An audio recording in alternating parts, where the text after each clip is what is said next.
We are joined in the JustStocks studio with Humphrey Hale from Carnavale Resources. Welcome back. Hi John, good to be back. Hump, first of all, why should investors be taking note of the latest drilling results? Well, we haven't got them just yet, but we're looking to we've just finished the drilling, and that was 4,000 meters, 20 holes, 400 meters of diamond, and uh, that really added to the previous drilling we finished in November and announced in January. And some headlines there were sort of 7 meters at 7, 5 at 7.5, 5 at 4.5 as additions. And that's important because this is a high grade system. And previously we've had 6 at 68, 2 at 20, 5 at 15, those sorts of numbers. So this project is very high grade. This new drilling we've done is increasing the down dip extent of Swift Shore. It's extending Tiptoe.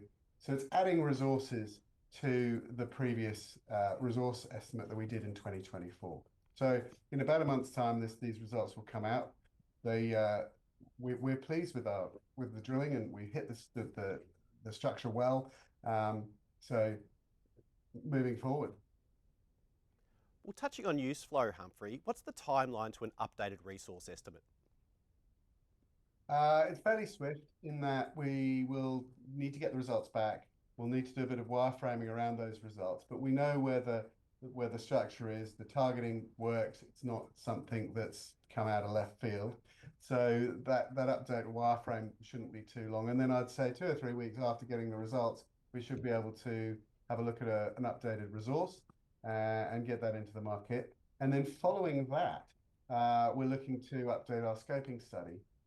Now, we did that in 2024, and the gold price at the time was $3,500 an ounce, which we thought was strong and certainly was historically. But now we're in a different pricing regime. I think we're sort of 5,000 plus 5,200 in that sort of arena per ounce. And that adds enormously onto the base of our scoping study profitability economically. That, including the upgrade in resource, should improve the overall economics of the project, the Kukani Gold Project, significantly. And well, I can't imagine what that would be, but it could even be double. Well, how will all these factors impact the scoping study, which was done about a year ago? Well, as I say, the increase in gold price, the material increase, it's $1,500 an ounce more. The increase in resources, and we don't know what that might be, but it could be. We're hopeful that we might add, perhaps 50% onto what we've already got, and then optimized mining parameters. We know that our recoveries are very strong, so we use 95 in our scoping study. We know from our initial metallurgical results we can get up to 99. So all of those elements put together significantly improve the NPV of the project, and I think perhaps even double. Well, in the current bull market for gold, Humphrey, do you see M&A activity increasing in the second half of the year?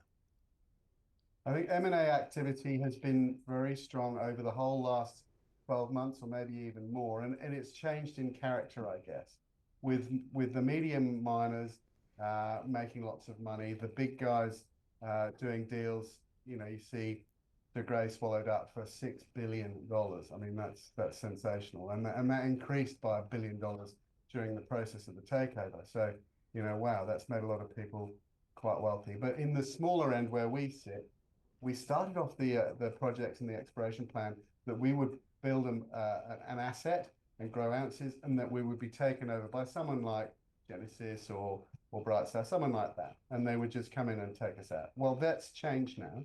Those guys have got lots of low-grade material, and they're processing it through their mills. What has changed for us in our market, and I think Oric is an example of the contract miners coming in and seeing an opportunity to joint venture with small mining companies, small explorers, to maximize and monetize their assets through a JV partnership where they're providing their expertise and mining capability plus finance to get these things off the ground.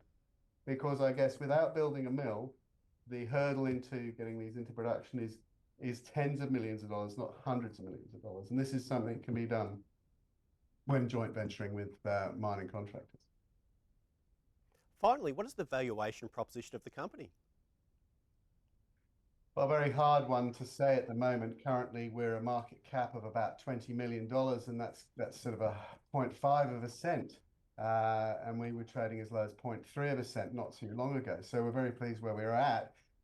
But when you consider the asset value of the Kukani Gold Project, there's an NPV valuation in last year we had $90 million, which is 4 or 5 bagger. But with this updated NPV through our new scoping study, etc., I think you could see maybe even 8 to 10 times valuation currently for the asset.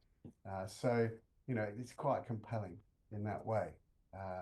And I think importantly for us, we've always had the hurdle that we've got an exploration license and an asset, and it might be, well, I don't need to get on board now. I can do it later on when their mining license is granted and they've got a solution to mining. Well, it looks like this is not far away.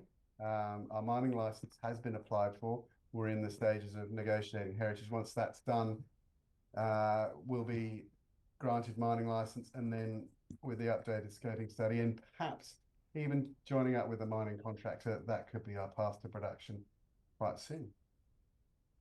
Busy times ahead, Humphrey. Thank you very much for updating investors on JustStocks. Thanks, John.